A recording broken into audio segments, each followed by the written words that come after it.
So that's going to be a great episode. Did you guys? Let me give this a little bit more of a energy because I was going to start off with like, did you guys do this? So, question, guys, question. Did you guys see everything about the Nintendo Switch 2? Absolutely. I saw a few things. Okay. If you didn't, we did a live reaction on this. And when I say we, I mean the channel, but it was actually Justin that did it. I'm not taking any credit because I didn't watch it. However, if you did not watch that and you still haven't watched anything else, make sure you stay tuned. Don't go anywhere. This is the Nintendo Switch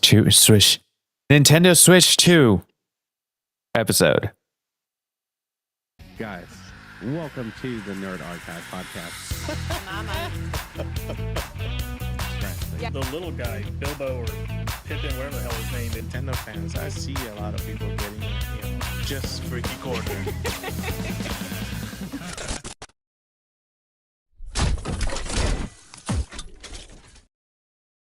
Nice. Not bad. Not bad at all. Look at that. That's what. They updated the logo right in the middle of it. Yeah, it did. with some Transformer sound effects there. Mm-hmm. It's the best part. Woof, woof, woof, woof, woof. Yeah.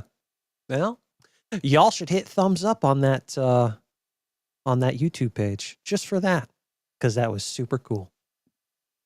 I agree. Yep. And as a matter of fact, I have to bring up the live on my end. I'm cheating, I know. Wow, come down.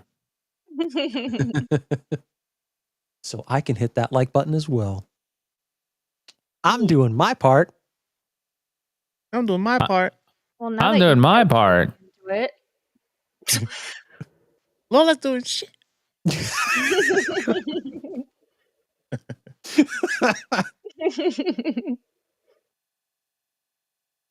Hey, we're live on Twitch too. There's a Twitch 2? I thought it was only one. No, guys. Switch. We're talking about the Switch 2. Yeah, not Switch. not Gotcha. Twitch, but we are live on Twitch. But as far as I'm concerned, Twitch can go to hell. So It's okay. That's It's Twitch okay. 2. We don't have to go that far. I do. I do, because Twitch fucking sucks. Ooh, you're gonna ban us. Don't insult it. Sorry, gods of Twitch. I apologize on behalf of Justin. No, you have to go outside and do like He's a so rain dance or something. Yeah, he's not doing that. No. No. So we're kind of in the middle of something here. I think. yeah. So we can record. real quick, 1 or 2 when it comes to the thumbnail. The first one or the second one? 2. I mean, I like both, Oh, yeah. but I think the second one would work better because It's a lot cleaner. It's a bit cleaner, yeah. Yeah, I agree. I like how you think. As much as I mean, I'm basically just kind of building off of what Yadi said in the chat when he first brought that choice up. Because honestly, I mean, he's not wrong. And He's a smart guy. Yeah. Yeah. I like he has his moments. He has his moments. He's all right. Yeah, I mean, he and I absolutely love Metroid, but I think the cleaner thumbnail works a little bit better. I clean my thumbnail. Yeah. I was about to say too. Yeah, A little bit. I did on mine. I had to trim mine too because mine were getting a little bit longer than they need to be. Okay. Moving on. What is even this podcast anymore? I don't know what just happened. I don't know either, but this feels like an alternate dimension. It's what we do. We always go off the rails at some point, so it's a good thing we got it out of the way when we did. I'm sure we'll do it again at some point. We got Within that this very same for episode. days. That's what I'm here for. I'm sure that's what our viewers are here for too. Yeah. Oh. Oh, the Switch too. Yes. Yeah. Absolutely. Yes. So last week, Nintendo changed everything. They switched things up. Hold that thought. What now?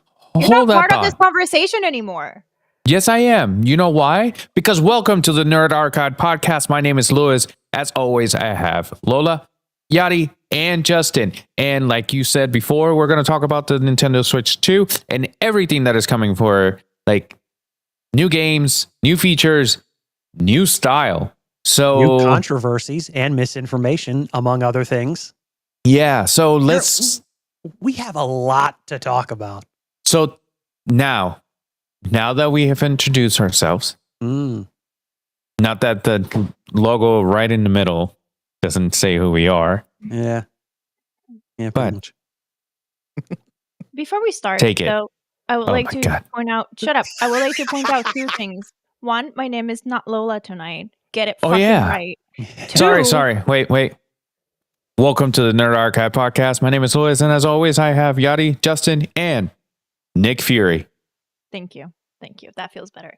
And two, I'm pretty sure you just fucking drooled so much. Did I? Yeah, I heard that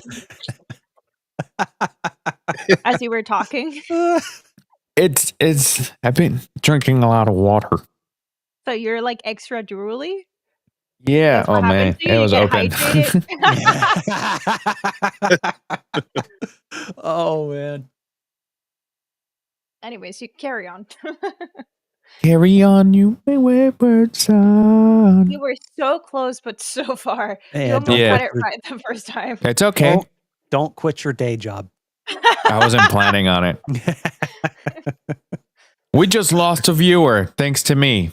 Yeah. Yep. Lola, why are you Nick Fury? Oh, because I had no eye for 1 week. It was terrible. I had an eye infection. Mm. I'm sure Nick Fury would have loved to not have an eye for just 1 week. I know, but and I considered getting an eye patch because it looked terrible. It looked bad. I was That's telling Justin- insensitive for all pirates. Well, I wanted to join them for a week. That's why it's insensitive. I just wanted to have an eye patch, drink some rum. You're halfway there.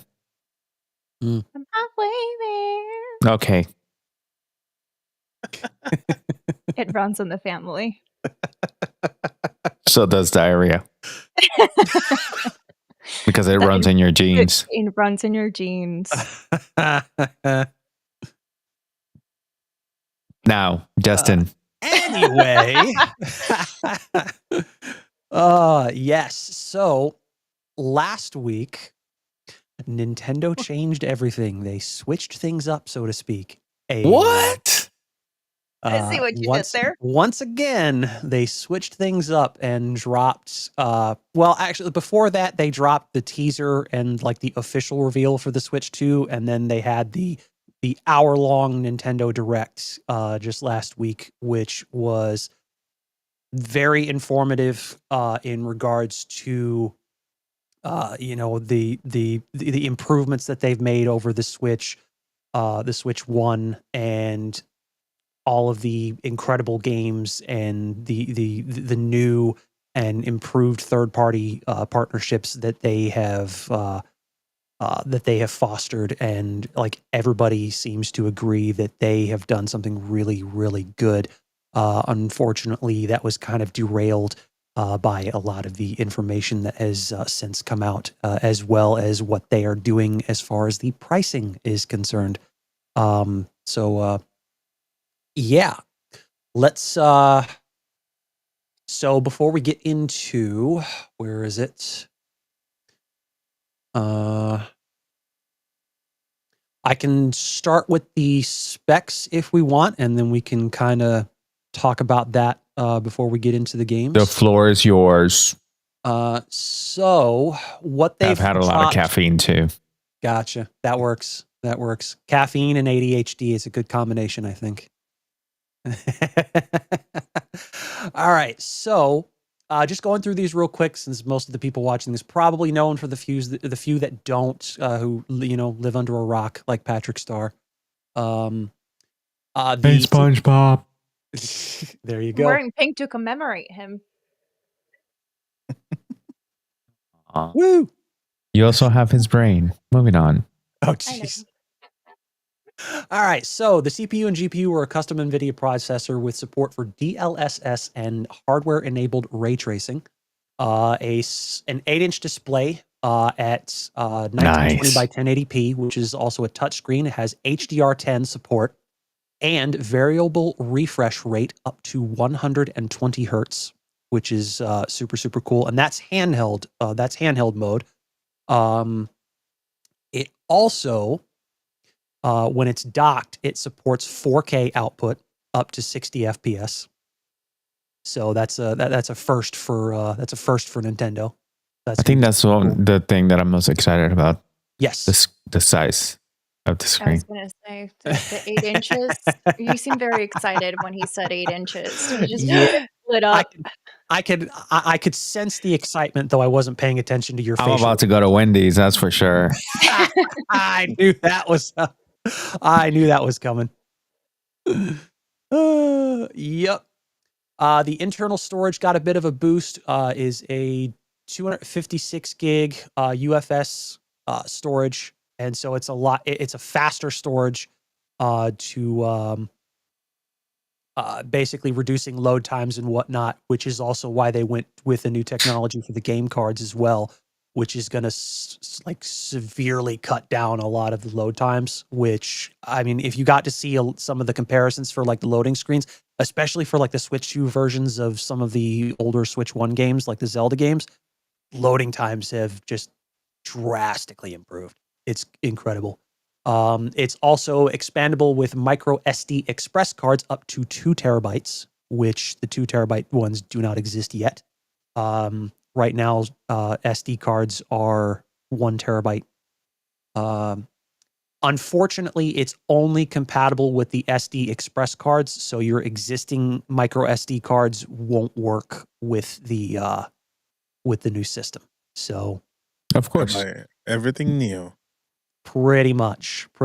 I mean, there's right now. I mean, a lot of the other ones are sold out at this point because a lot of people are buying them up in anticipation with the Switch 2. But Amazon does have a few of like the 256, I think SanDisk ones that are like $72, which isn't really. It's not. It's actually not too bad because it's a newer standard for SD micro SD cards. So, but if you compare the price to what is currently in the market.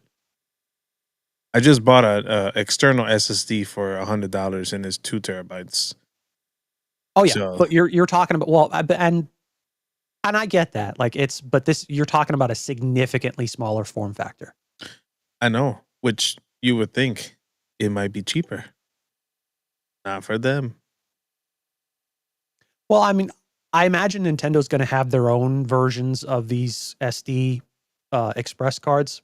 Yeah, they'll be cheaper later on, for sure. Well, yeah, they will be cheaper later on, but you can be assured that Nintendo's going to have their own versions of these SD Express cards that are a lot, that are more expensive than what you can get from the other brands. Right. But right now, like SanDisk and I forget the other brand. I know Samsung's doesn't have any out yet, but it's not WD, Western Digital. No, Western Digital doesn't have any SD memory cards, sadly. Hell, they'd probably be significantly more expensive than a lot of the other ones. All right, so getting back into the specs, we have Wi-Fi 6 and Bluetooth on the console itself, and then wired Ethernet on the dock. Stereo speakers, integrated mono microphone with noise cancellation, and that's just what's on the console itself, which is actually really cool. 2 USB Type-C ports, the 3.5 mil headphone jack, the game card slot, obviously, and then the SD Express card slot. on the dock has two USB 2.0 ports, Type A, which I'm honestly surprised that they stuck with USB 2.0 instead of going with USB 3.0. But Why do you think that is? I mean, it's possible they're trying to ensure like broader compatibility with a lot of the older Switch One accessories and whatnot. But that's the thing, though. USB 3.0 is backwards compatible with USB 2.0. So as far as I'm concerned, there's really no reason for them to stick with 2.0 when 3.0 offers a broader range of compatibility, especially if you're using a Type A port. Right. So I'm sure it's just whenever the Switch 2 OLED comes out, they'll have upgraded stuff. I love how everybody assumes that the Switch 2 OLED's going to be a thing. I mean, It could be, or whatever it's technology is then. I mean, obviously nothing's guaranteed at this point, so it could be, and it might not be. You never know. But that is anybody's guess at this point, and we are free to speculate one way or the other. Battery life, as per Nintendo's rough estimates, they do have a bigger battery than the Switch 1, but based on the newer technology, the minimum battery life is 2 hours and max is 6.5 hours, depending on the games you're playing. And then obviously other settings like screen brightness and what have you. So they do have a bigger battery in there to, I guess, compensate for the newer technology. But as we all know, when you have more powerful technology, it tends to eat up batteries. So, yeah. And then, that releases on June 5th, 2025. So we are just a couple of months, a little over a couple of months away from the release of this. And the price point, which they didn't reveal in the Direct itself, is $450 for the console itself, or $500 bundled with Mario Kart World. So $450 or $500 with Pretty the much. game, which the game is $90. No, that is actually a bit of misinformation that has been corrected numerous times. So if you hadn't heard that, update, I will set that straight. Set me straight, Daddy. I was gonna say, are you gonna call him Daddy too? Yeah. No. You already did, Justin. It already happened. It already happened. Yeah, he didn't say Yadi. He said Daddy. Yeah. Aw, he's Only so red. in your dreams. Only in your dreams. Well, I was gonna say, what you can do every now is dream. take it. Yeah. So a lot of people weren't really complaining about the price of the Switch 2. I mean, you had a few outliers that were complaining about, with the specs, it shouldn't have been. I was kind of hoping for somewhere around 400, but it's not really a huge ask for 450. Even though it is a little bit of a tougher pill to swallow than 400 would have been. So it is what it is. I was still excited when all of this dropped. It was super, super cool. And then more information started coming out, specifically when they didn't mention the pricing of the games. The biggest contention being the pricing for Mario Kart World, which is a MSRP of $79.99. And that is in the US is $79.99 for physical and digital, no matter what.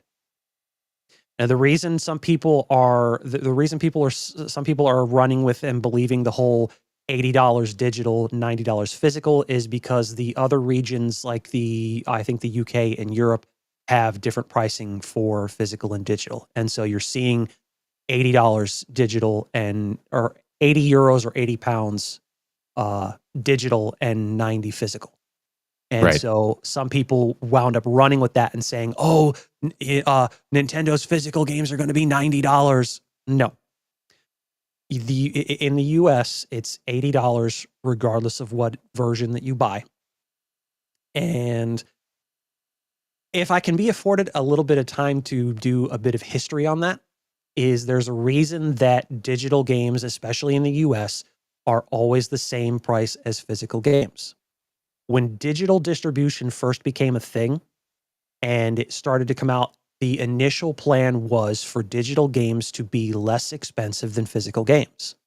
So you would pay less because there's nothing to print, no discs, no game cards, none of that stuff. So there's no overhead. All you have to do is download it from their servers and what have you, and you're good to go.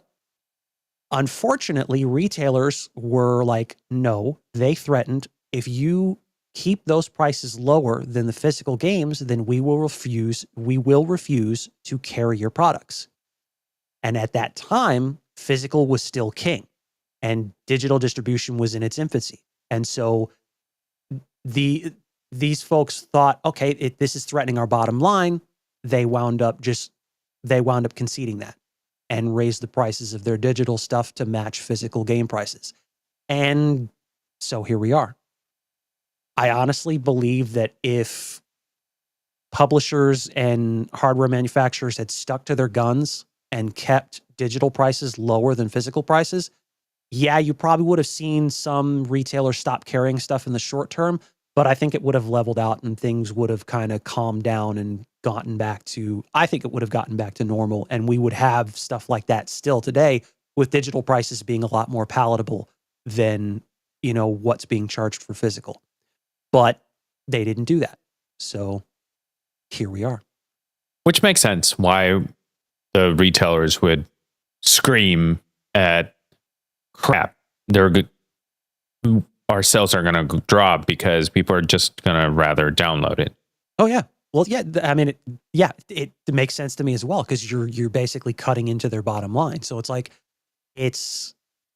one way or the other, it's gonna cut into somebody's bottom line. So it's like either they're like the publishers and the manufacturers are going to lose out on revenue from the physical game sales, or the retailers, the big box stores, are going to lose out because more people are going to adopt digital games.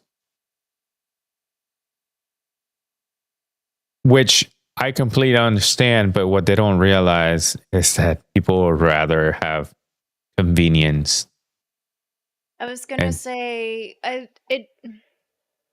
it's like the difference between people buying movies on Amazon and people going out to buy DVDs of said movies. Like, you can put them at the same price, but people rather just not leave their home. So pretty much. Right. And Or I mean, stand up you from also their couch. Yeah. Well, plus you also have the streaming services now, so it's like more people are getting into that and just paying like a monthly subscription as well. But at this point, digital distribution is taking over and has at this point eclipsed physical games. But obviously, the big three and a lot of the publishers, they haven't really completely given up on physical game sales, because there's still a lot of people that will only buy physical games. And so it makes sense. So they're still going to make a decent amount of money for physical game sales, which is another point of contention that I think got out of control with the Switch 2, between something else that they didn't mention at the Direct, as well as a lot of confusion as far as the Switch 2 editions of some re-released games that they're putting out. And so one of the first things that I wanted to touch on was, where is it?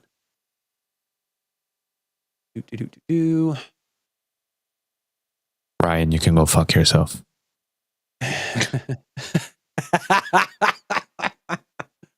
Oh shit. All right. So there's been a lot of talk since the Direct about game key cards and what that entails. So basically what that is some publishers, and we now know so far Square Enix is the first one that we know of, that has released. Let's see which game was it? Bravely Default Remastered, which is going to be a game key card, which basically means it's going to be a physical card, a physical game card, but the game itself is not on the card. So what that is the license key is going to be on that, and you insert it into the Switch as you would any other physical game, and it allows you to it basically, the internet's required only once in order to download and authenticate the game for your system to allow you to play it. After that, you don't need the internet to play any of that. There's been a lot of confusion with that. It's like, oh, you need a consistent internet connection in order to keep playing it. No, you don't. And then I think this was also Nintendo's answer to a lot of the complaints about game codes in box for the Switch 1, where it's, oh, you had a physical box, but you only had a download code for the Switch eShop. And then once you downloaded that game, it was tied to your system, tied to your account, and that's it. The game key cards changes that entirely, because that physical card with the game key on it basically is what enables you to play that game, which is installed on your Switch. And if you don't want to play that anymore, or you want to sell it, or you want to trade it out to a friend with that game key card, you can still do that, because you can. So if you lend it out, so let's say I had a game key card for Bravely Default, and say you, Lewis, wanted to play it, I could give you that game key card. You put it into your Switch too, and you can basically download and play that game as if you had bought and paid for it. It would not be tied to my system or to my account. So it's not a one-time use, essentially. Pretty much. It's replacing an actual physical. Yep. I'm not game as big. cartridge. I'm still not a huge fan of this. To kind of put it out there, but it makes the prospect of digital games in that respect a bit more palatable, because you can still trade away or sell the game in question. It's just once you no longer have that game key card, you can't, you can still have the game installed on your Switch, you just won't be able to play it. Yeah. So once it's entered in a different Switch, you can't play it on the first one that you installed it in. Pretty much. Okay. Because I was gonna say, was it gonna keep from people just buying one and using it? Yeah. Right. Yeah. It's still That's installed. still cool though, Yeah. because even then, I can just send you a picture of my key card. You can use it, and when you're done with it, I can just re-input it into my. Nope. You need the actual key card. It's on the physical game card. It's on the key. The license key is on the physical card, So and you so need to you put have it to have that on. inserted into the Switch in order to Oh. utilize it. Yep. So why That's not what makes just buy a cartridge for the game? Well, this is basically Nintendo saying, oh, you're no longer doing a download code in a box and selling it as fake physical. It's still technically fake physical games, but it stops the publishers from doing that. You're still going to have like lazy publishers that are going to do this, having just the game key card, and then you're having to download the entire game. But it still makes it possible to trade off or sell the game if you don't, if you're not playing it anymore.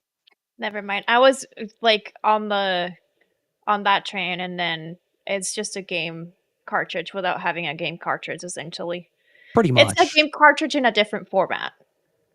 Yeah. It's not something that I'm too keen on, but it's not as bad as, like, especially for those that are like super into physical games.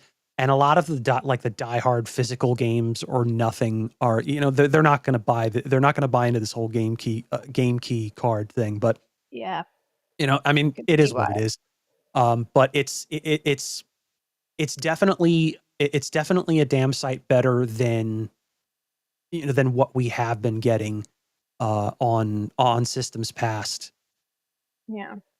Well, that's what I'm saying. Like, if it was an actual card that I could say send a picture to my brother, and my brother can download that game using that key card, I can no longer use it on my Switch, but he can use it on his. And then once he's done, he can delete the game. I can re-download it on my Switch, and we can like, both use it without both using it at the same time. That makes sense to me. But then selling a card that has a key on it, but you still need to have the physical card and insert it into the Switch, then that makes no sense. That's just still a cartridge. It's just got a different name.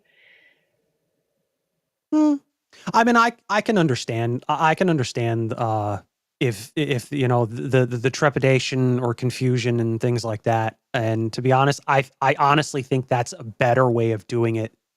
Because and that's the thing though. Like you can still. I mean, yeah, you'd have to make the trip over there, but you can still he can still borrow the game if he wants to use it and whatnot. It's just basically it's just a license key that is read by the Switch in order for you to be able to play the game that's installed on the console. So I see it honestly as a better form of the digital distribution combined with just like a little bit of the physical game. So it does make a lot of sense, I think. Let's see. What else was there? Yeah, so there was definitely a lot of confusion, and some people were just like outright lying about the whole game key cards. And one of Nintendo's reps from Japan actually cleared that up and stated pretty much as I said, quote, "So key cards will start up on the console or system that it is slotted into, so it's not tied to an account or anything." And so that basically was confirmed by Nintendo. And what's dumb is like even after that was confirmed, and this was confirmed at about 9:00. So it's about 12. So about 12 noon today was confirmed. And all the while you still had people on YouTube and other like platforms saying, no, that's not how this works. It's not you can't sell the cards that's tied to your account and blah, blah, blah. No, that's definitely not the case. So that clears a lot of things up for that, I think. Dumbasses. Yeah, pretty much. So going from some negative stuff, let's get into a bit more of the positive stuff, like some of the games that are coming out for the Switch 2. Some of Mario. them are unfortunately no. I mean Mario Kart, yes, that's day one. You have let's see, what is it? Oh yes, Elden Ring, the Tarnished Edition, which I thought was super cool. Nobody ever expected that. And it looks like that's going to be the full game, including the Erdtree expansion. Although I don't think they confirmed that, but based on the trailer, I think they're going to have the full game plus the expansion on there. So if that is the case, that's going to be super, super cool. For the sports fans, they've got EA Sports FC 26 as well as Madden 26. I don't know anybody that's played the first Hades game, but Hades 2 is releasing on that. That was from Supergiant Games. Never played the first one, so I'm not entirely sure on that one. Street Fighter 6 from Capcom. Years 1 and 2 Fighters Edition. Let's see, what else do we got? For those that were interested in the game Split Fiction, that's going to be coming to the Switch 2 as well. The full version of Hogwarts Legacy is going to see a re-release on the Switch 2 as well. We touched on Bravely Default Flying Fairy HD Remaster. So, yeah. That's exciting. A little bit. The Yakuza 0 Director's Cut is also hitting the Switch. NBA 2K26 and WWE 2K25. Let's see. Hyrule Warriors Age of Imprisonment, which is actually confirmed to be a part of the mainline Zelda story, detailing the imprisoning war from early on in the Zelda lore. Borderlands 4. Hopefully it's better than the movie. I'm pretty sure it will be, but I'm not entirely sure about it yet, but I was actually shocked to see Borderlands 4. Civilization 7 is dropping on there. Cyberpunk 2077. Really? That was a surprise. Yeah. Yes, that was an absolute shock. And what's more is they stated straight up that the full game, no downloads whatsoever beyond maybe a performance update when the game releases, but the full game is going to be on the game card. No downloads from the internet. It's going to be a 64 gig. It's going to be a 64 gig game card. And that's another thing that they didn't detail on the Nintendo Direct. The Switch 2 game cards are going to come in two sizes, is 32 gig and 64 gig. And so CDPR is actually leveraging the 64 gig, and it's going to be on the full game is going to be on that.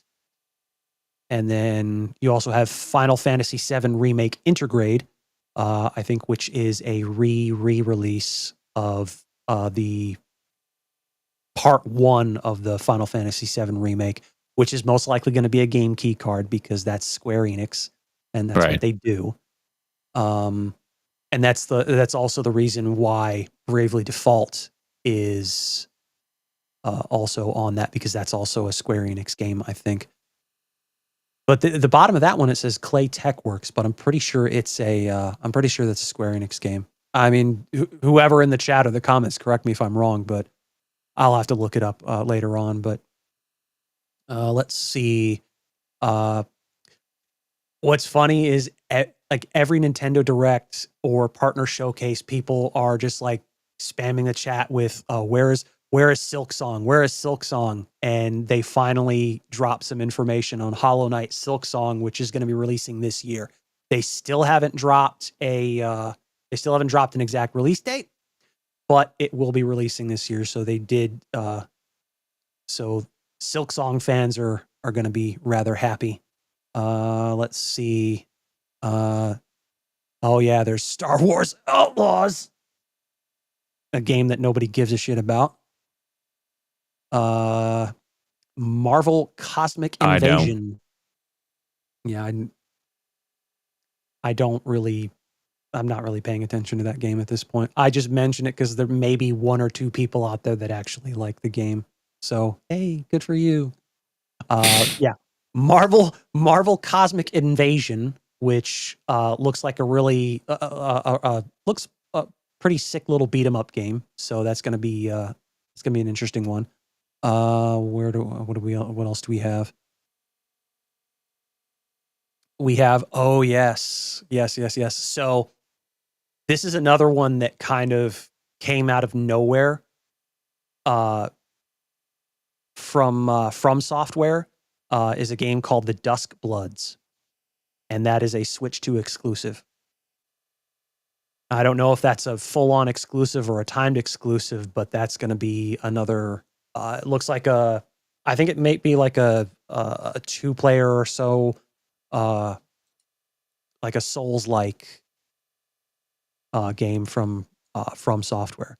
And what is it called? The Dusk Bloods. Oh yeah, interesting. Yeah. So I mean, if you've ever seen or played any of like the Dark Souls games or Demon Souls or things like that, then and if you know from Software, you kind of know what to expect from their games. And so I think this is going to be another one of their really, really good ones. And then HAL Laboratory and Sora Limited dropped Kirby Air Riders. trailer for Kirby Air Riders. So what's weird is a lot of people were assuming that he was going to have something in the direct because he'd been tweeting a lot, in the weeks leading up to it. And a lot of people, they like to overanalyze everything he says, like, oh, what could this mean? What does this symbolize? And what have you? And he's just like, don't really worry about it, because I got it, because he said himself, like, he has to be super careful of like what he tweets because the analytical brains like to throw things out there that may or may not mean anything, Yeah. And we're familiar with that. Oh yeah. And so no worries. And so I want to preface this next one because a number of people were saying, so there's a couple of people that I follow on X or Twitter. Nash Weedle, who is a Spanish user on X, who said, and then who was it else? Universo Nintendo. Was it Universo Nintendo or Necro Felipe, who is I think he's a dude from Brazil, was saying that they were going to forego the a 3D Mario in this direct for a new Donkey Kong game. And they were both proven right because the final trailer for the Nintendo Direct was a new 3D Donkey Kong game called Donkey Kong Bonanza. And I saw that. Oh yeah, they showed a lot of interesting stuff off in the Treehouse presentations for the 2 days after, which was really cool. Oh, and that's something else that we have to talk about because that's something that keys into a lot of the contention with Nintendo, especially recently. They also announced that they were going to have Switch 2 editions of several major games, including Pokemon Legends ZA and Metroid Prime 4 Beyond are both going to have specific Switch 2 editions. So these will be cross-gen titles. They're also doing Switch 2 editions of both Legend of Zelda Breath of the Wild and Tears of the Kingdom, as well as Kirby and the Forgotten Land. So not only does that get enhanced, but that even has some new story content tacked in along that as well. I think with the Switch 2, they need to do a remake of Red, Blue, Green, and Yellow. Like they did with the not Scarlet, but the one before that. The Diamond and Yeah. Well, I mean, there was rumors that they were going to release a game pack of like Generation 1 and 2 games all on one game card for the Switch, but that obviously never materialized. right. So, I mean, it is what it is. But and then also what was it? The recent release Super Mario Party Jamboree is also going to get a Switch 2 edition with some additional content as well. And it's funny, like I mentioned, and Charizard's playable in Super Mario Party. Yes. I mean, maybe. You never know. I mean, because they didn't really show you a whole lot on the trailer for that, and I don't think that game was really a part of the Treehouse. Although I didn't really pay as much attention to the Treehouse as I did with the live chat on the Treehouse. It was fucking great. But yeah, the reason I mentioned Jamboree TV and Metroid Prime 4 Beyond is because both of those Switch 2 editions take advantage of a new feature for the Switch 2, which I didn't talk about earlier, was that the Joy-Con 2 controllers actually have mouse features. Both of them, which is super cool. And they actually created a game specifically for that as well called Drag and Drive, which is basically a 3-on-3 wheelchair basketball game that you control using the Switch 2 Joy-Cons mouse features. Basically like you're riding a This wheelchair. this sounds like a parody. No, It sounds like it, but it is an actual game. I know that it's an actual game, but it sounds like someone made this up just to justify why this feature is on this. Oh yeah. Well, there's also, I mean, before I get back into the Metroid Prime and Super Mario Party, there's also the Nintendo Switch Welcome Tour, which is basically an interactive user manual, which I actually thought was kind of cool, but then you find out it's going to be a paid game. I just saw that. Yeah, they're charging for this. 40 Okay. bucks? Huh? Was it 40 bucks? 10. Oh, okay. It's a lot more palatable than a lot of people probably thought that it would be, but honestly, even $10 is for me too much to ask for an interactive. 50 cents is too much. Yeah, no, this there a lot of people were saying this, and I think honestly, I agree with it. That should have been a pack-in title for the system. It should have been free. And because literally it's basically an interactive tech demo to demonstrate the features of the Switch 2. Who's gonna buy it though? We're Nintendo, right? We're sitting in our chairs, we're having this conversation. Mhm. Who are we tossing onto the table that's gonna be like, yeah, they're gonna pay $10 for this? I'm gonna tell you Well, I what mean- happened.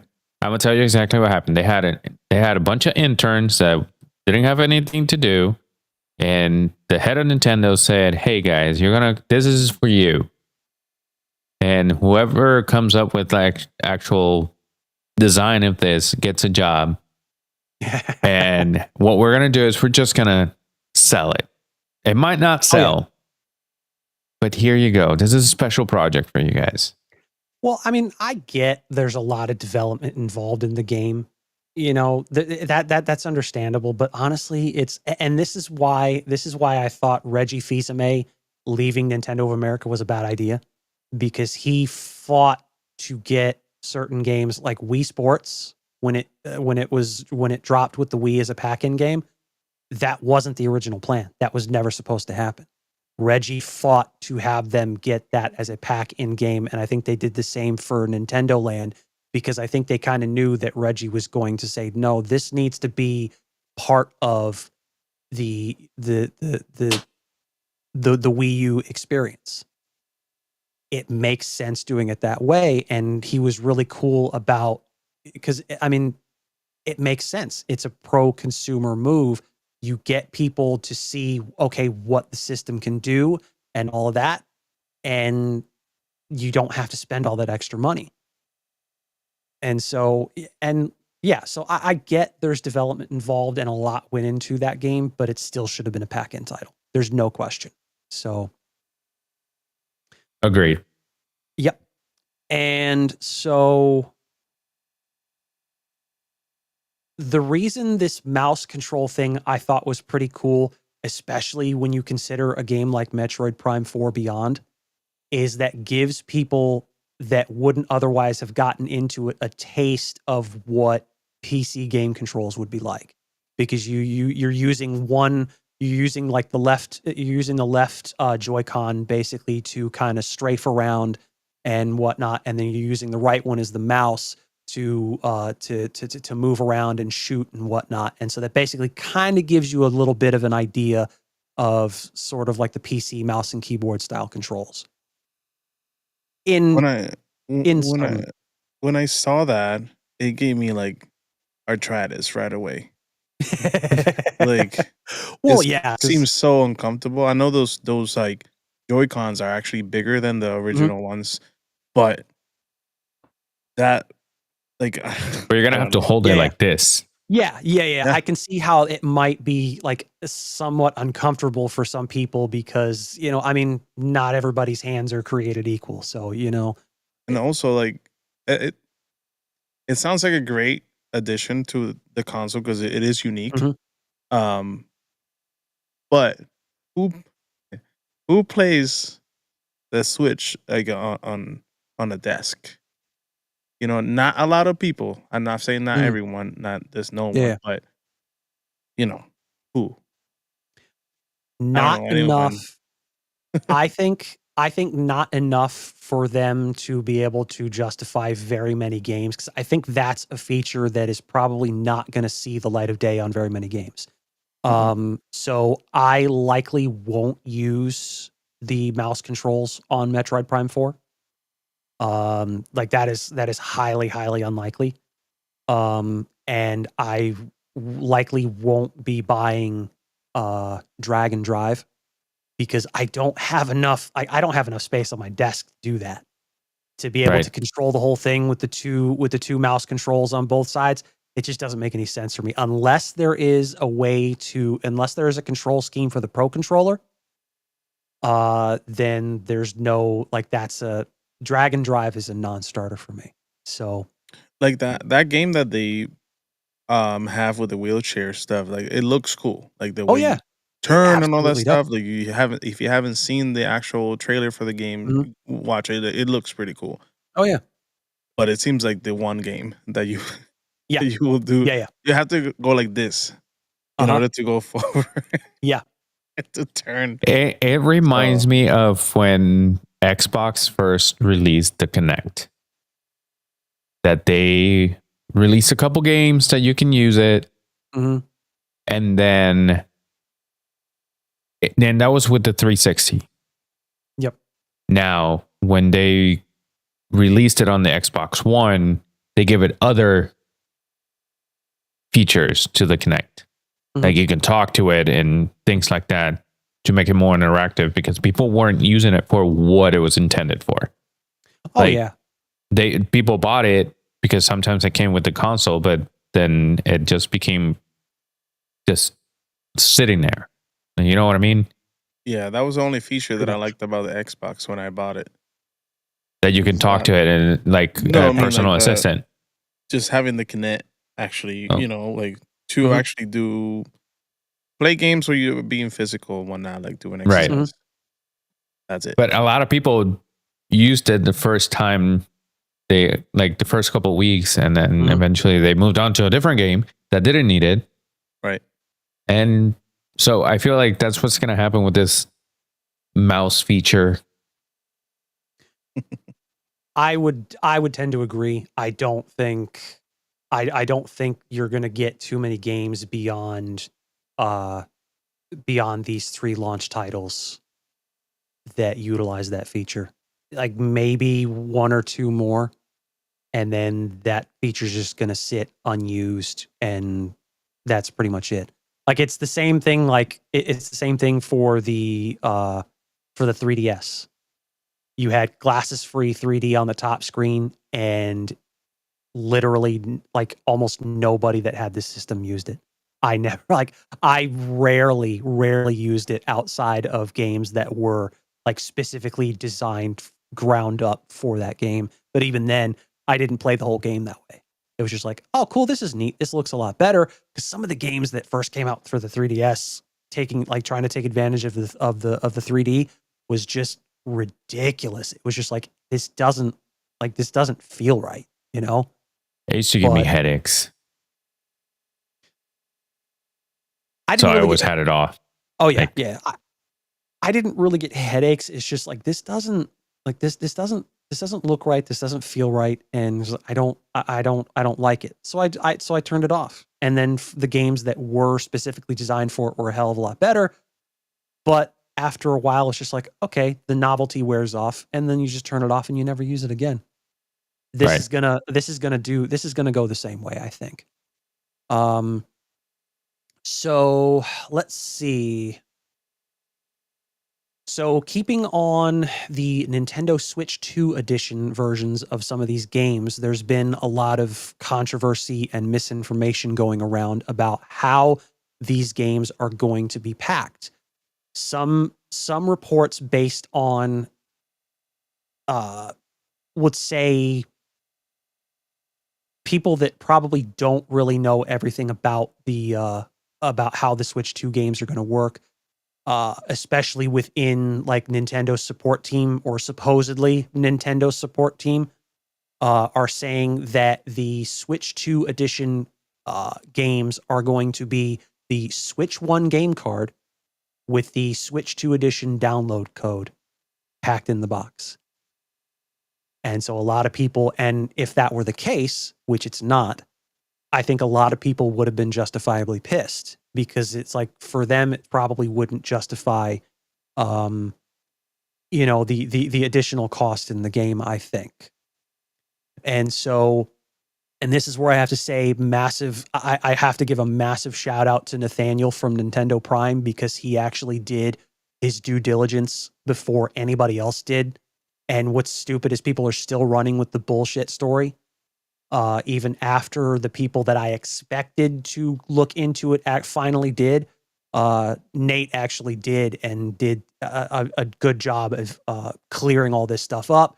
And he got clarification from a rep from Nintendo of UK, stating that the Switch 2 editions of these games, Metroid Prime 4, Legends CA, Mario Party, and Kirby, are going to come with and so let me preface this by saying the difference between the Switch 1 game cards and the Switch 2 game cards is the Switch 1 game cards are gray. The Switch 2 game cards are red. And so basically what they confirmed is the Switch 2 editions of these games, packed in the clearly labeled Switch 2 boxes, are going to be the red carts with the full game and the upgrade pack all on one card.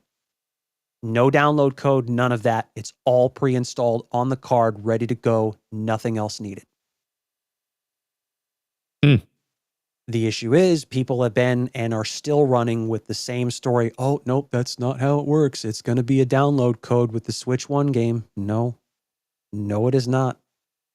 It's been debunked at least 3 times over. Probably 4 or 5 more times since a lot of these videos and articles have come out, mainly by Nintendo Prime, that actually took the time to do the legwork and actually get the answers that we needed. And so it's pretty much going to be all on one card. No extra shit, no extra steps needed to make it work. And the only reason the only way you would even need to take those extra steps is if you already owned the Switch 1 version. Because as we all know, the Switch 2 is backwards compatible with Switch 1, and then you have the Switch 2 editions of the games. So if you own the Switch 1 editions, which I do, all you have to do is, and here's another bit of clarification. So some of these games for Switch 2, so specific examples, Breath of the Wild and Tears of the Kingdom, right? Those upgrade packs, if you don't have the NSO subscription, are $10 a piece. And so those upgrade packs give you better visuals, frame rates, faster loading times, and whatnot. So it's a visually enhanced and performance enhanced version that they worked on specifically for the Switch 2. And so those upgrade packs are going to be $10 a piece. If you have the NSO subscription, and I think it's the NSO Plus with the expansion pack, those upgrade packs are free. So you can just load it up pretty much. But if you're already paying for the NSO Plus subscription, it's really not going to matter, because you're going to get those anyway. So that's an extra added bonus for the people that are subscribing to that, which is going to be cool. Now for the Switch 2 editions for games that add content to the game, like Kirby and the Forgotten Land and Super Mario Party Jamboree, those are going to be $20 from what I'm told. So both of those price points make sense, because honestly, $10 for upgraded visuals and performance and whatnot makes sense. Anything more than that, and honestly, I wouldn't waste my time or money. For the ones that are adding more content to the actual game, like Kirby and Mario Party, I think it makes a lot of sense charging a bit more. So that's going to be, so there was a bit of clarification as well. And it's weird that they didn't, this is a thing, like the biggest point of contention, I think, beyond the pricing of some of their games and the variable pricing, which we'll get into in a second, it has been their like being super, super vague and just not being clear and putting a lot of this out onto the Nintendo Direct itself and just finding out from interviews with other people after the fact. You know, finding things out from like the Nintendo president, Doug Bowser, which I mean, that name Bowser is just Yeah. being like, Fitting. yes, it's crazy. I wonder if And that's why he got the job. it could be. It could be. And so Doug Bowser actually, because I mean, a lot of people were having an issue with the pricing, especially with Mario Kart World being $80. And I can't say that I blame them because I don't like the idea of paying $80 for games. But I also understand that there's a lot that goes into it, and there's another piece that's going to lead into this that could change things, especially with the Mario Kart World Direct that's coming up on the 17th. So it could change a lot of people's minds. It might not. Who's to say? But Doug Bowser actually went and in an interview and kind of justified it based on, so they're going to start doing like variable pricing. So based on the amount of development, the amount of content, replayability, and all the stuff that goes into the game and what you get out of it, or what they feel you get out of it, basically justifies what they feel the appropriate pricing for the game is. And so they feel that you're going to get that there's enough that's been put into Mario Kart World, and there's enough replayability and enough, you know, to get out of that game to justify the $80 price tag. And so, like, that's not to say that there will be another $80 game to come out at some point down the road. There most likely will be, but it looks like they're handling it on a case by case basis. So that doesn't dismiss the possibility of also there being some like sub $70 games. So like some $60 games that still come out, especially when we consider some of the third party developers and how they price their games. And so, I mean, the perfect example of that being Donkey Kong Bonanza, that's $70. And based on the videos I've seen, there's a fair bit to that game. And there's a lot that they still haven't shown us yet. But I mean, I'm honestly, dude, if you've seen some of the gameplay videos for that, you can just destroy just about everything.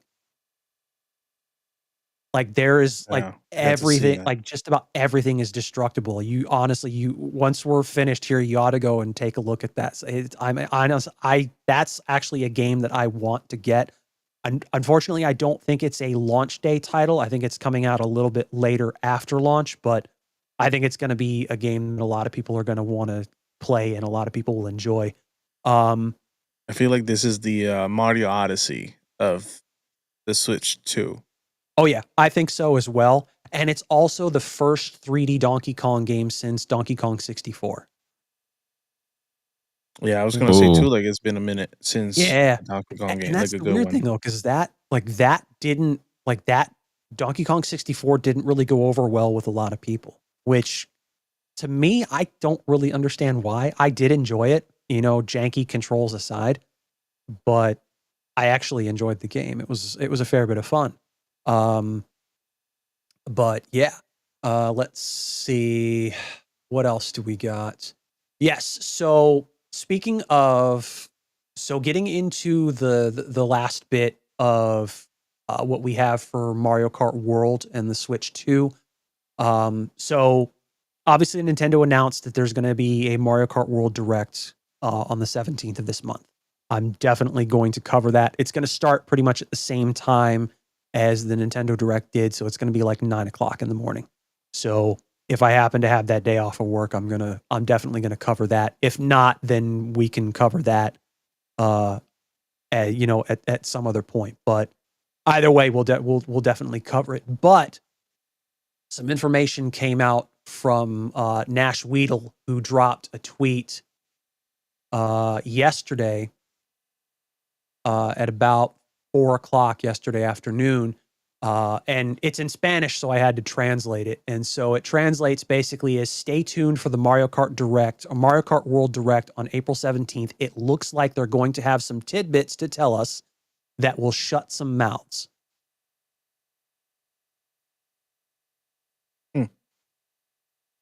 So I'm sorry, that trailer looks fantastic. I was watching it. Donkey Kong Bonanza. Oh yeah. Yeah. Although in the beginning, have you guys watched it? The Donkey Kong Bonanza trailer? Yeah. When he first shows up and it's like just his shadow, like it's dark. His tie is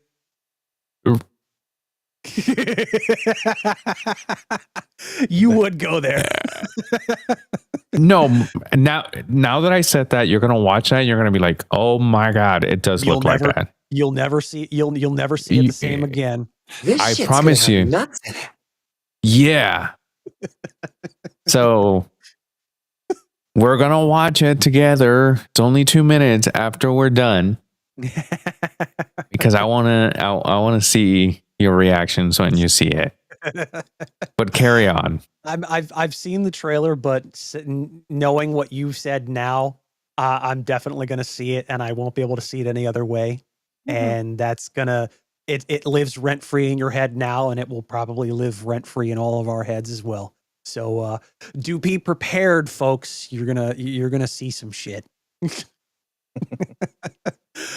So yes, that we pretty much knew that they weren't going to show everything, especially in the Treehouse live stream for Mario Kart World. There's going to be a lot more characters. That I think that was a big part of it as well. I think there's going to be more tracks as well. Because right now on the map, there's only like 29 tracks. And somebody was saying, I guess there was a leak that dropped from the Mario Kart Direct. Jeez, throat's a bit scratchy. It's because you were watching the trailer. Not yet. But the excitement of the trailer, the new perspective. That there's a hidden 30th track on there, and they're saying that it could be Rainbow Road. And so I mean, it makes they have sense. to. Yeah, I mean that's the thing. It cannot be. You cannot have a Mario Kart game without Rainbow Road or Charizard. And I know. Shut up. And I know. I see that look on Lola's face. I know she disagrees because she hates Rainbow Road with a passion, and I understand. That road. First of all, I get it. It's fair enough, but honestly, it's like I said, you can't have a Mario Kart game without Rainbow Road. Like, no, I'm sure you can. We just haven't done it yet. It'll never happen. Believe me. Everyone's going to complain. Oh yeah, everyone's going to complain, and they can all go fuck themselves from the bottom of my heart. You can just not play it. I don't, unless if it's on the game, someone's gonna be like, "Can we play this?" You're like, yeah, no! that's the problem. People are the problem. I mean, when we actually start playing Mario Kart on game nights, it's gonna come up and it's gonna get selected, and yeah, she's gonna be miserable, but she just got to deal with it. And I'm sure y'all are here for it. So yeah, pretty much. So yeah, there's gonna be. I know there's going to be a lot more going into this next Nintendo Direct for Mario Kart World, and we're going to see a lot of things. And like I said, it may change some people's minds about the price point of the game. It's still a tough one to wrap your head around, because like it's like $80 for Mario Kart. People are going to pay for it. People are going to pay it. Well, you're going to pay it. I'm still getting the Switch 2 regardless, because I'm still excited for the Switch 2 and what it can do and the games that are coming out for it. I'm going to try and get the Mario Kart bundle. But if I have to, I've got pre-order notifications set up for both Nintendo directly and Best Buy. So and that's another thing that's happened. They've actually delayed the opening of pre-orders. I'm not gonna go into why. Everybody knows why, so we're not gonna get into that because that's not what we do here. So take that as you will. So All right. they'll let us know pretty much when they open up pre-orders and whatnot. And so the US and Canada, their pre-orders have been delayed. The release date of the game hasn't, or of the system hasn't changed at this point. So, but they're assessing a number of different factors, and so they're gonna get their shit straightened out, and they're gonna figure things out, and they're gonna come back with a new pre-order date. So we'll see. But like I said, I'm gonna try and get the Mario Kart bundle, because that basically makes the game only cost $50. But if I wind up missing out on that, then I'll have to spend the money on Mario Kart World. And that's the thing, though. It's like I'm gonna get the game anyway, no matter what, because, and the reason being is content. It's what we do. So we want to put that content on our channel, and I myself am going to make sure that happens because it's something that people, I think, are going to want to see. So why the hell not? Give the people what they want, regardless of whether I can justify the price or not. If it gets us that much further and gets more eyes on the product and on the channel and whatnot, I'm going to go for it. It's just funny how we're gonna get a brand new Switch, a brand new Mario Kart before we get GTA 6. I knew you were going there. I knew you were fucking going there. That had to happen at least once on this episode. I think it's happened twice on this episode. And it's funny is Yadi and I were talking about that last night after we finished recording Reacts. Like that has been memed to hell and back, and it's just it's anything new that it's newer than something that it's already been out. Yeah, everyone compares it to that. Oh, of course, and that's never going to change until they finally release the fucking game. So, what can you do? And click all the. Oh no, we're not there yet. Sorry. Oh, speaking of pre-orders, some people are really liking what Nintendo's doing, like Nintendo themselves are doing, and some people aren't. But I don't really care about the people that aren't liking it because it makes sense. They're taking steps to combat scalpers. I'm hoping that some of the retailers do the same, but it looks like, I can't really tell in other regions because pre-orders have already gone live in the UK and the EU and some other countries. They sold out in minutes. Literally like 5 maybe 10 minutes after the pre-orders went live, they were gone just like that. So people want this fucking console. It's ridiculous. It's ridiculous. I still don't understand to this day why they don't put you in a waiting list. They know when they're gonna have them ready. Mm-hmm. Just people order, and then so you are gonna be in this round of whatever comes out 2 or 3 months after, whatever. It doesn't make any sense to just have that makes a lot of sense. And that's why it's cool that what Nintendo is doing right now is you can put your name in as being interested in ordering the Switch 2 directly through Nintendo, but they restricted it to those who subscribed to, like, if you're an NSO subscriber, you have to have been an NSO subscriber for at least a year, and you have to have at least 50 hours of playtime on the Switch console. That's like Sony did that. Hmm? Sony did that with the PS5 Pro. Mm-hmm. And they learn the lesson. Well, yeah, and I'm hoping a lot of these big box retailers do something similar. or at the very least restrict the pre-orders to one per account, one per person, or what have you. But some of those retailers, they don't give a shit.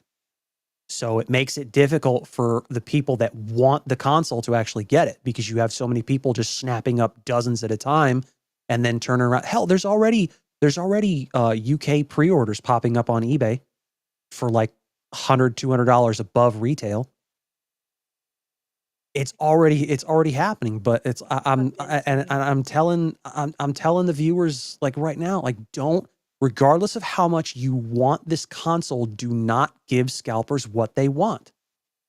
Let those pre-orders, let those consoles, whether they have them in hand or not, let them sit on those and never sell.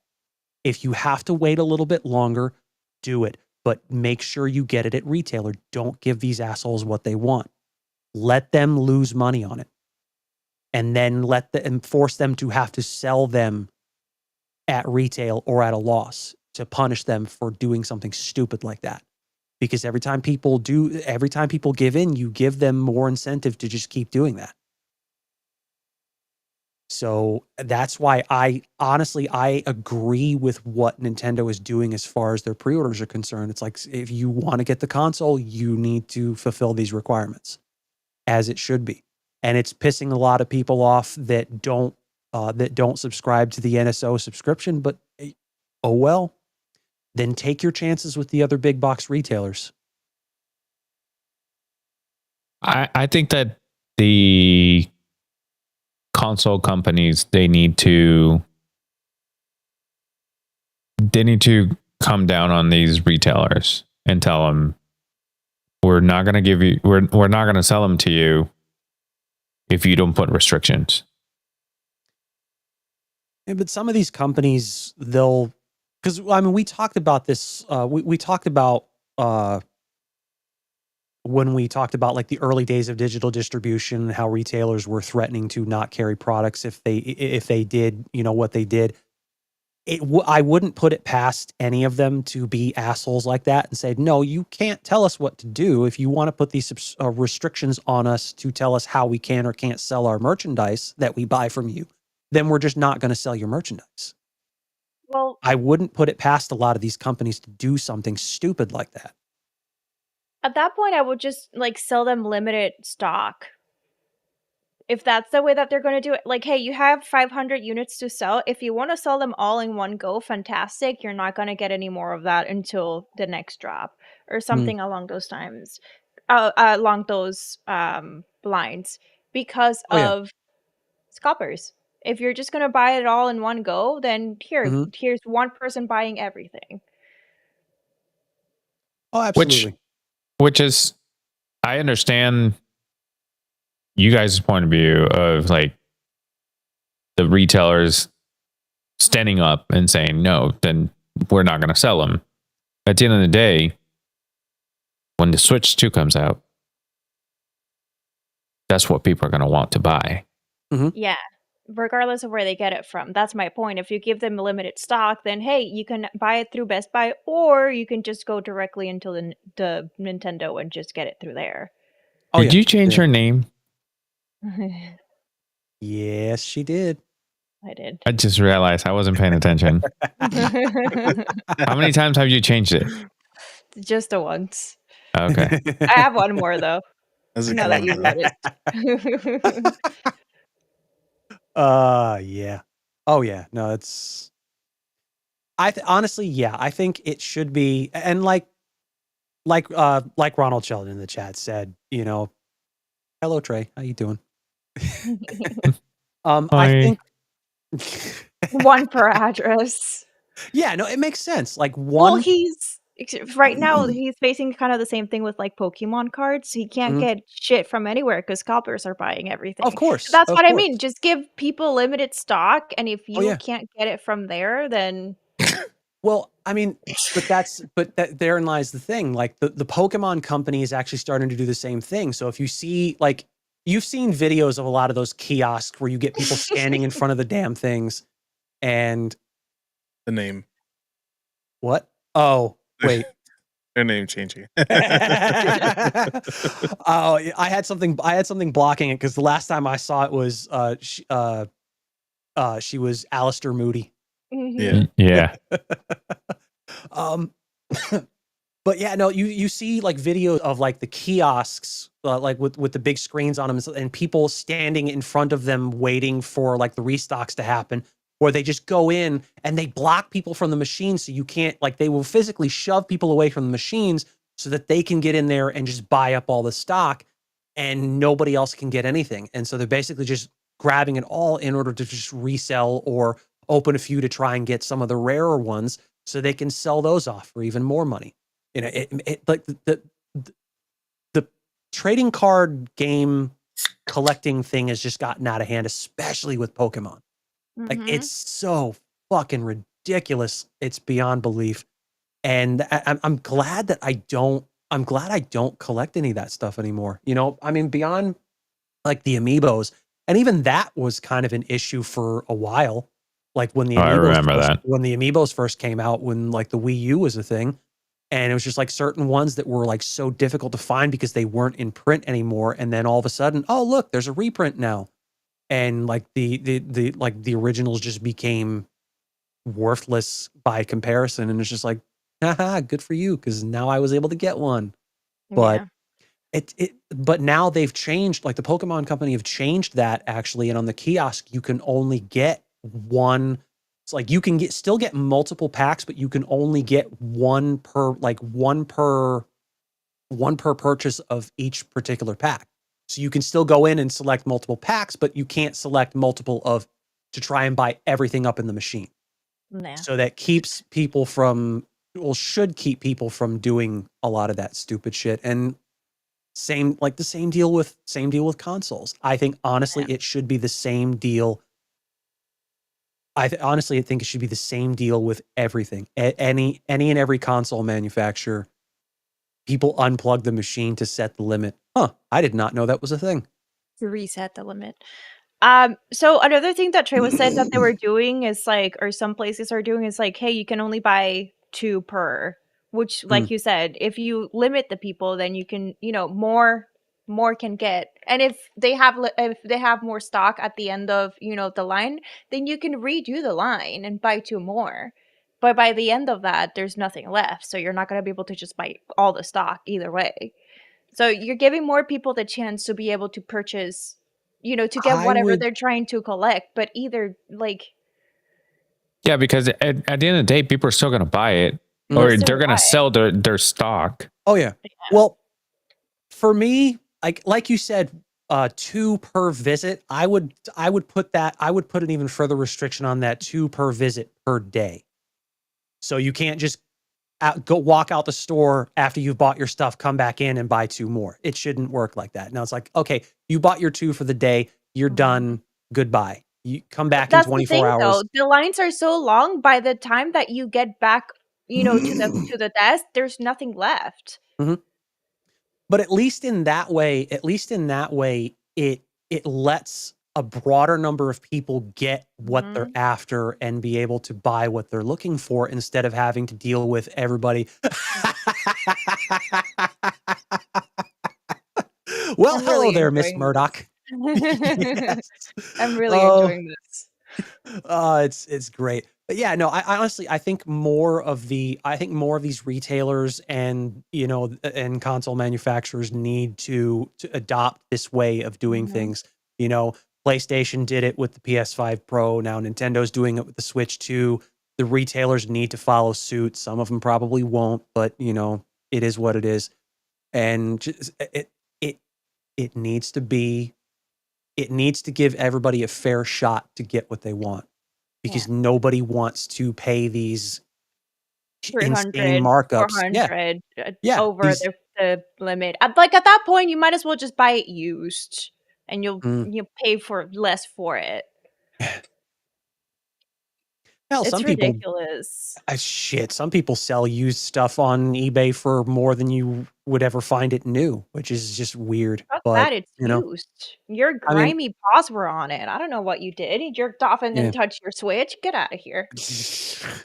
That's where I'm gonna put my Switch soon. Knock $200 off, then we might have we might have a pretty deal. much. Pretty much. I mean, but that's but for me, like electronics, it's a rare occasion that I buy used. A very rare occasion that I buy used. I always try to buy new because I'm not trying to buy into because you never know how well they took care of their system, what they did to it, what they did with it. They jerked off and then touched it. Yeah, pretty much. That's why I'm not paying full fucking price for it. Oh, that's how you clean it. That's how you clean Well, stuff that's before what you I'm use it. saying. Knock $200 off and jerk off all you want and touch the Switch all you want, but I'm still gonna buy it. Yeah. And I'm gonna put I'm gonna put 2 pairs of fucking rubber gloves on it and disinfect the shit out of it because it's like, why the fuck would I want to touch that? Like, because that's the thing. Like, people like that are the reason why I have like paper towels. If you're giving them the huck tool, why are they jerking off in the first place and then touching their Switch? It's weird though, because people like that are the reason why I have an extra paper towel in hand when I leave the bathroom, because you don't know who doesn't wash their fucking hands. Yeah. Hey, listen, this is not going to go over well, but where I work, they don't wash their hands. They just they go into the restroom. They don't even close the stall door. They're actively using the restroom with the door open, and then they walk out. Who's been drinking bourbon? Oh, nice. There you go. There you go. So now the cat's out of the bag. I had a feeling he was talking about you, but it's nice to have that confirmation. Yeah. For sure. It's all good. It's all good. But yeah, no, that's pretty much everything that's going on so far with the Switch 2. And so it's gonna be interesting moving forward, especially going into like the next couple of weeks with the pre-orders and the next direct and whatnot. And then of course the next few years into the console's life cycle, and we'll see how it all winds up going. Right. Well, do you guys have anything else? Nope. No? Fantastic. Mm. All right, guys. Thank you for joining us today. I hope that you learned everything that there was to know about the Nintendo Switch 2 and everything that was behind the scenes and everything that's happening.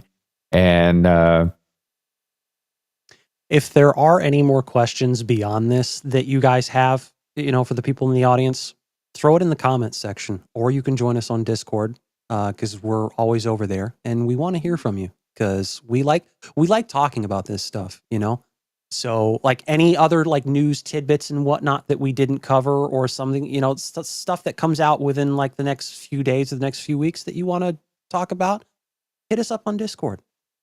We love the interaction. yes, the Discord is in the description down below, and click all the things. Fantastic. So again, thank you guys for joining us. You guys have been fantastic. My name was Lewis, Justin, Yadi, Mike Wasowski. See you guys next week. Deuces. Bye. I have to